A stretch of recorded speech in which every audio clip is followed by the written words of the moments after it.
M. Ousmane Sonko, ayant obtenu 132 voix, est élu président de l'Assemblée nationale du Sénégal.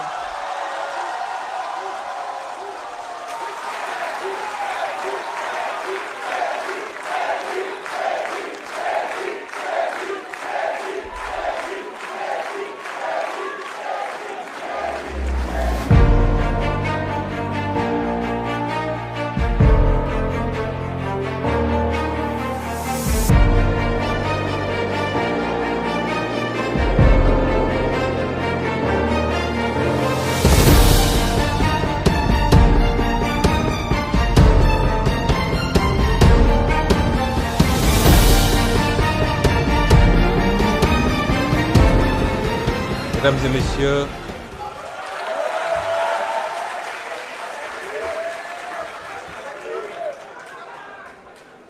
Mesdames et messieurs les honorables députés, Madame le secrétaire d'État chargé d'évacuer les affaires courantes, chers membres du public, avant de vous lire mon discours, vous me permettrez, au nom de la République du Sénégal, une et indivisible,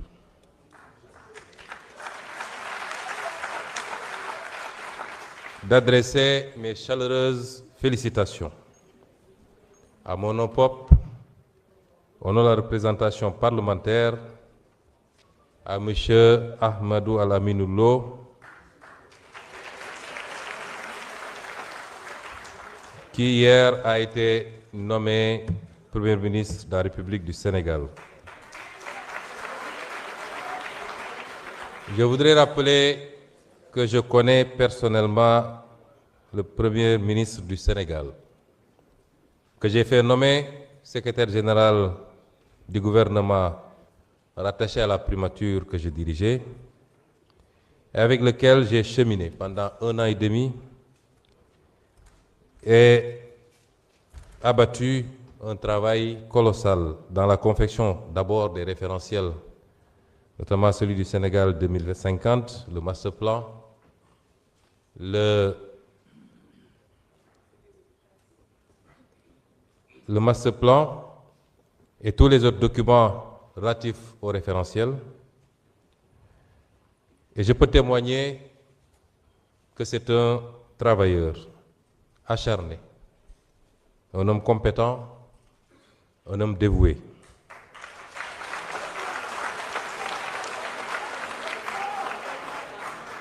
Même si par ailleurs,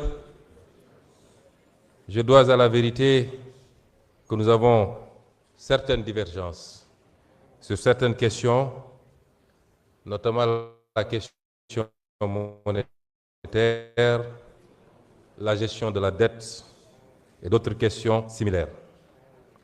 Je voudrais dire qu'un gouvernement se forme normalement avec la formation politique majoritaire dans un pays.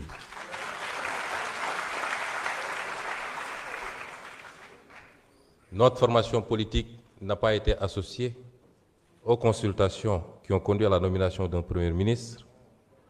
Elle n'est pas associée à ce jour aux consultations pour la formation d'un gouvernement et par conséquent, je voudrais dire qu'on ne peut pas faire du PASTEF sans PASTEF.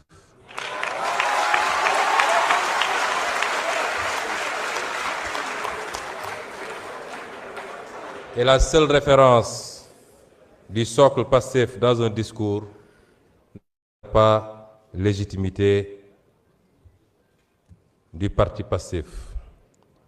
Je voudrais rappeler que les circonstances dans lesquelles cette installation se tient m'amènent à clarifier ces questions. Malgré ce raté, malgré ce faux départ par rapport à la nomination du Premier ministre, PASTEF, qui est la formation politique, et c'est inédit dans les annales politiques de ce pays et peut-être du monde, qui est la formation politique à la fois majoritaire dans l'opposition et au pouvoir, reste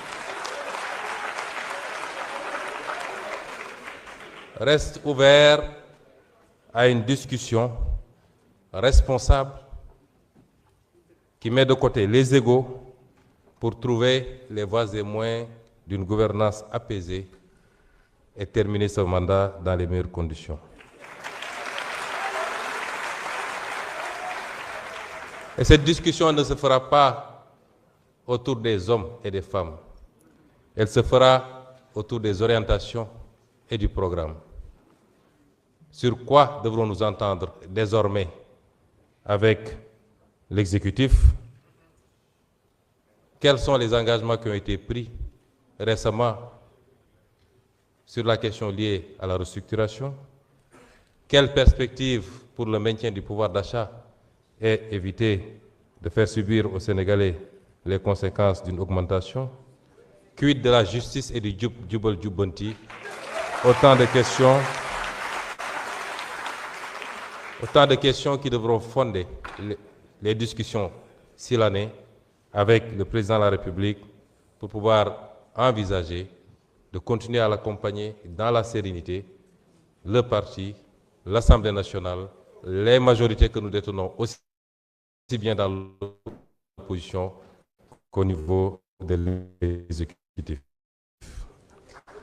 Et j'en appelle donc au sens du dépassement. On ne peut pas être dans un système d'hyperprésidentialisme au Sénégal aujourd'hui.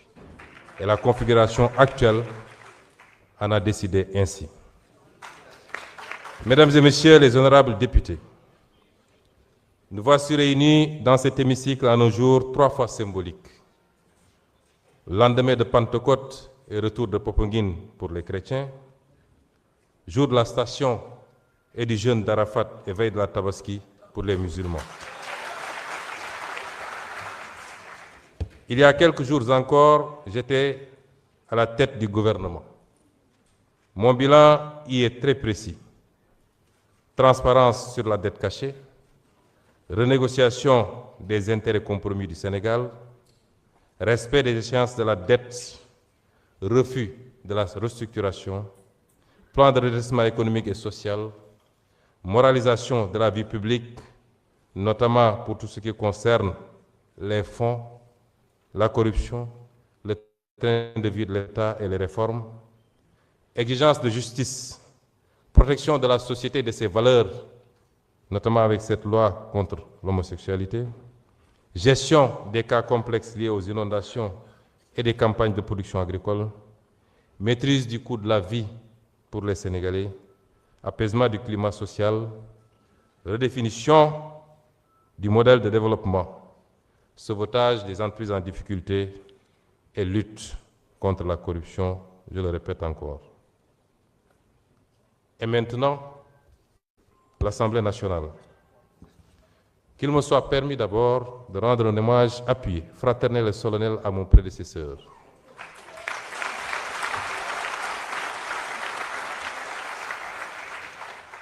À mon prédécesseur, le président Malick Ndiaye.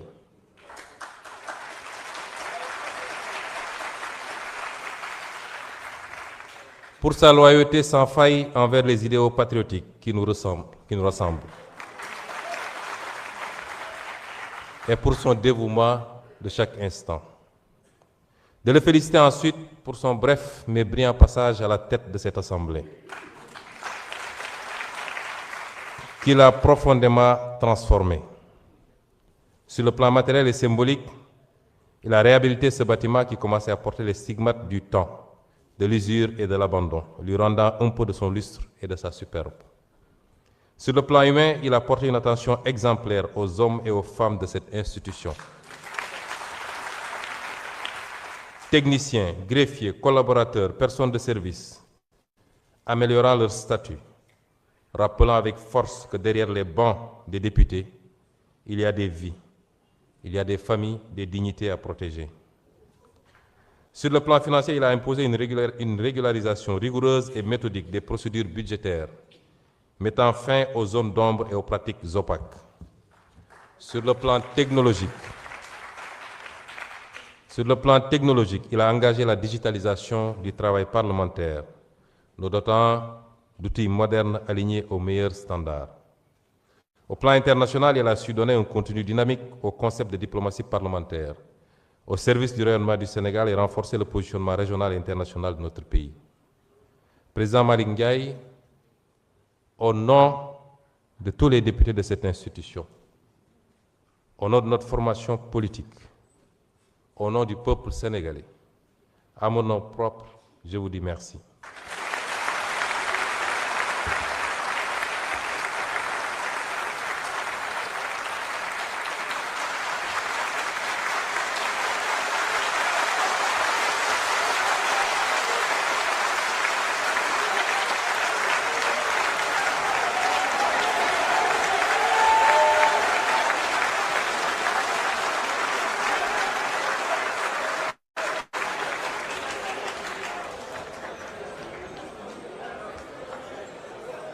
Je remercie également du fond du cœur les députés qui m'ont accordé leur confiance.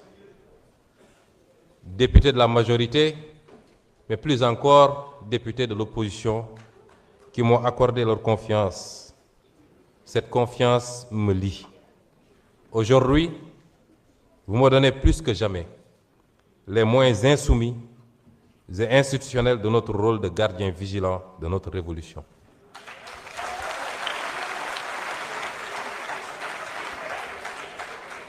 Nous en userons avec fermeté et responsabilité.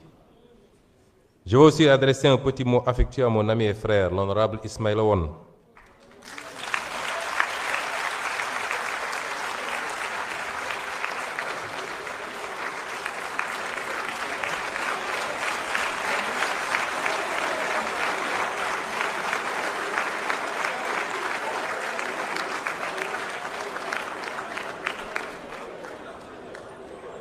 Ismaïl, j'ai éprouvé une immense satisfaction de savoir que ça allait être toi, mon suppléant.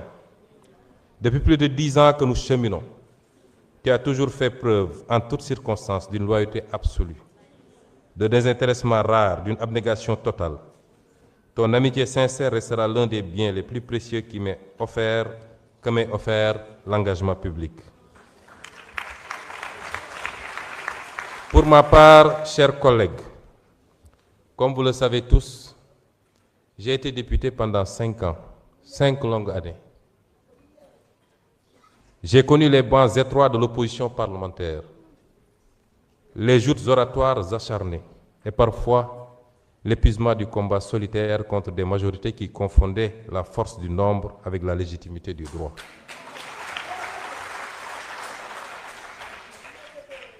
Puis j'ai été maire avant d'être appelé à devenir Premier ministre.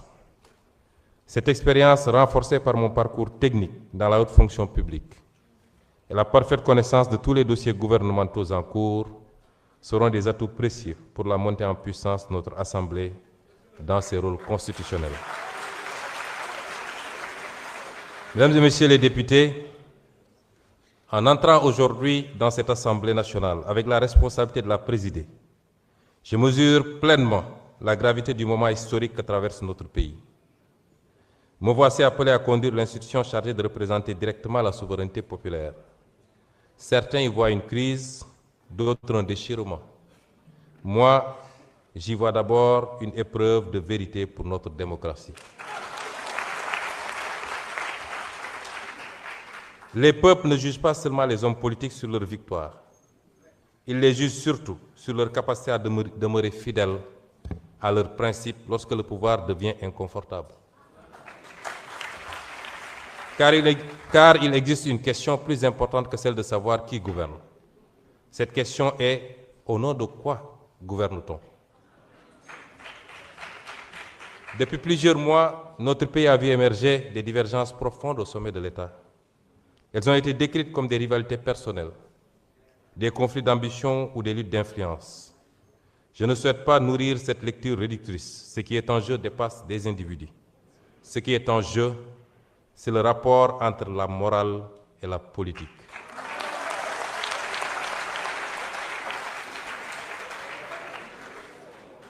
Aristote écrivait dans l'Éthique à Nicomaque que la politique est l'art suprême parce qu'elle a pour finalité le bien commun. Non pas pour le bien d'un clan, non pas pour la conservation d'un pouvoir pour lui-même, mais le bien de la cité. Il rappelait également qu'aucune cité ne peut durer si la vertu disparaît de ceux qui la dirigent. Au Sénégal même, cette question de l'éthique du pouvoir ne nous est pas étrangère. Le président Mamadou Dia rappelait déjà, au lendemain de l'indépendance, qu'aucun projet de transformation nationale ne peut survivre si les dirigeants confondent l'État avec leurs propres intérêts. Pour lui, la souveraineté ne pouvait pas être seulement politique. Elle devait être morale, économique et sociale. Il savait qu'un pays peut disposer d'un drapeau, d'un hymne national et d'institutions tout en demeurant prisonnier de pratiques qui vident la République de son sens. Ce que Mamadou Dia avait compris très tôt, beaucoup de nations africaines l'ont découvert parfois trop tard. Un pays peut survivre à la pauvreté matérielle, mais rarement à l'effondrement de sa morale publique. Une nation ne meurt pas seulement de pauvreté économique, elle peut mourir de fatigue morale. Elle peut mourir lorsque les institutions cessent d'être au service du peuple pour devenir des instruments de confort, de peur et de calcul.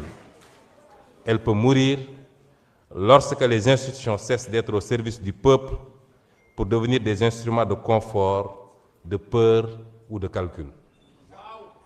Nous venons d'une longue histoire de dissolution africaine. Combien de peuples ont vu des mouvements de libération devenir des appareils de domination? Combien de promesses de rupture se sont dissoutes dans les privilèges, les accommodements et les silences? Combien de révolutions ont fini par craindre la transparence qu'elles réclamaient hier? Saint Augustin, dans la Cité de Dieu, posait une question redoutable. Qu'est-ce qu'un État sans justice? Sinon une grande association de brigands. Qu'est-ce qu'un État sans justice? Sinon une grande association de brigands. Cette phrase demeure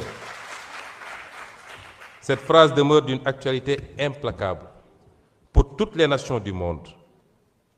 Lorsque la puissance publique cesse d'être ordonnée à la justice, elle ne produit plus la confiance, elle produit la résignation et la colère. C'est pourquoi je veux le dire ici avec gravité. La morale politique n'est pas une décoration destinée au discours de campagne électorale.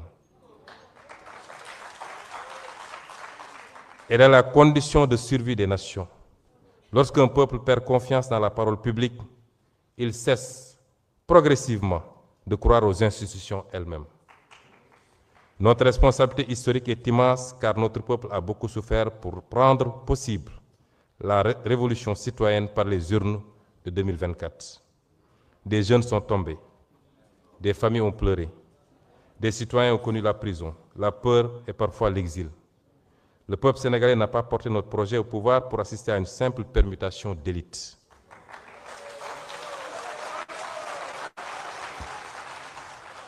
Il l'a porté pour restaurer une certaine idée de la dignité publique. Cette fidélité intérieure à la dignité d'un peuple traverse toute notre histoire nationale. Aline Sitoé Diatta avait déjà compris qu'un peuple ne demeure libre que lorsqu'il refuse intérieurement la résignation. Face à la domination coloniale, elle ne disposait ni d'armée, ni d'État, ni d'institutions. Elle ne possédait qu'une force morale, la conviction qu'aucune puissance n'est durable lorsqu'elle exige d'un peuple qui renonce à sa dignité. Cette leçon demeure actuelle. Les nations commencent à se perdre le jour où leurs dirigeants demandent à leur peuple de s'habituer au renoncement. Cheikh Ahmadou Bamba lui aussi nous a transmis. Cheikh Ahmadou Bamba lui aussi nous a transmis une autre leçon essentielle dans les périodes de tension. La véritable force ne réside pas seulement dans la conquête du pouvoir, mais dans la capacité à demeurer maître de soi lorsque survient l'épreuve. Il savait qu'un homme peut perdre une fonction sans perdre son honneur, et qu'un peuple peut traverser les tempêtes sans abandonner sa dignité. Cette sagesse doit aujourd'hui nous guider collectivement. C'est précisément pour cette raison que les institutions ne peuvent être neutres face à la question morale. L'Assemblée nationale doit être le cœur battant de cette exigence éthique. Et je mesure parfaitement le symbole de cet instant.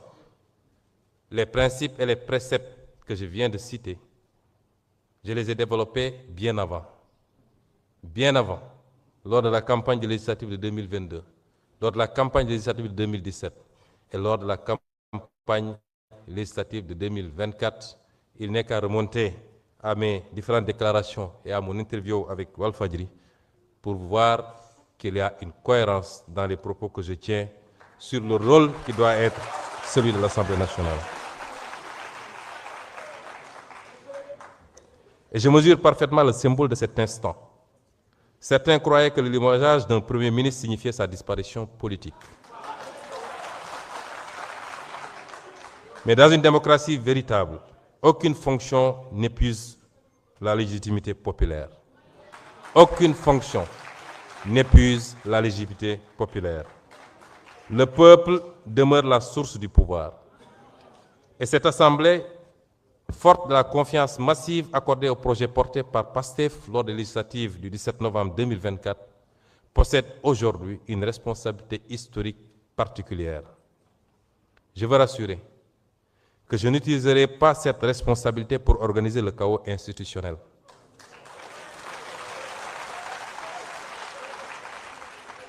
Je n'utiliserai pas, et aucun député avec moi, je n'utiliserai pas cette Assemblée pour nourrir des vendettas personnels.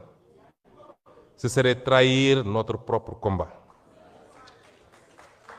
Mais je le dis avec la même clarté, l'Assemblée nationale ne sera pas une chambre d'enregistrement. Elle contrôlera l'action gouvernementale.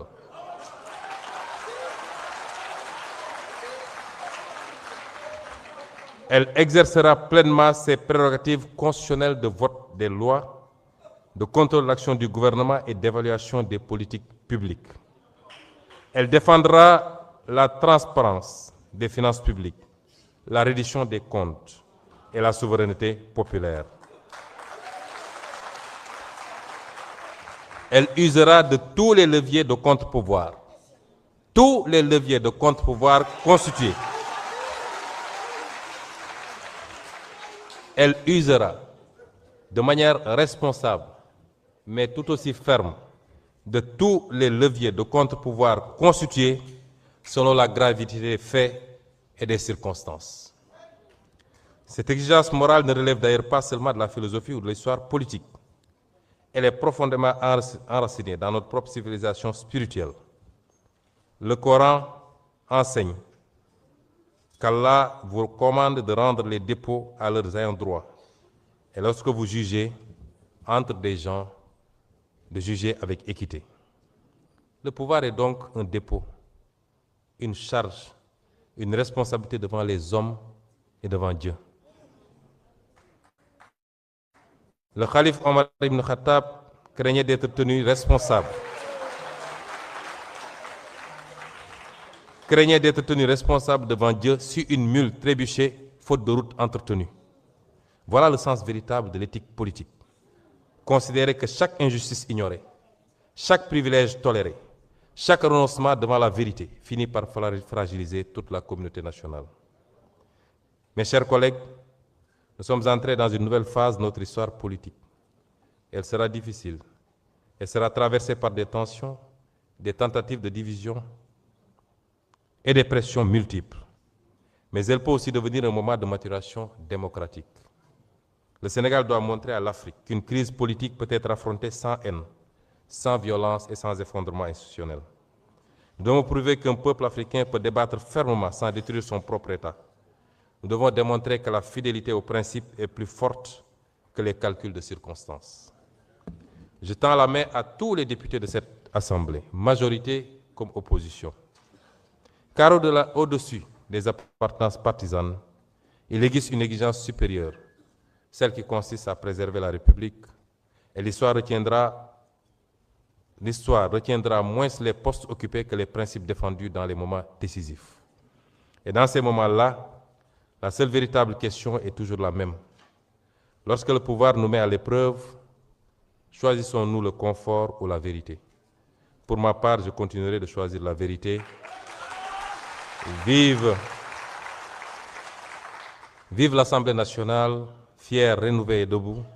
Vive la République du Sénégal, une, indivisible, éternelle. Je vous remercie pour votre attention.